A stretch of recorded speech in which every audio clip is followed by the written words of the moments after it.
अच्छा कोन सेंट लगौने छे ओढ़नी पूरा टोला गमकौने छे हे कोन सेंट लगौने छे ओढ़नी पूरा टोला गमकौने छे हे के पहिर के लहाए एक महंगा खूब झमकौने छे पहिर के लहाए एक महंगा खूब गमकौने छे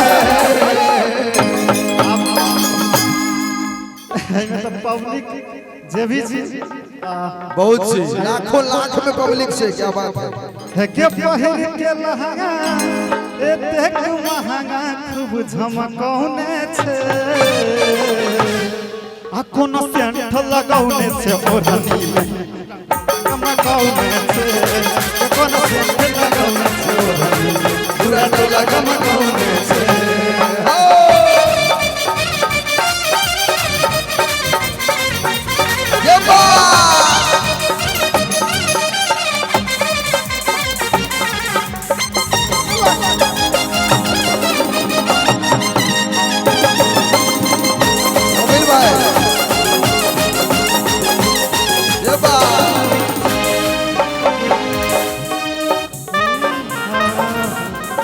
और की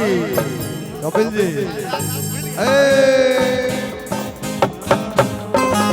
और चूंकि कने समय के से हो देखा पड़ते एगो डांस इनका दोनों के माध्यम से यह गीत पर देख ले जाओ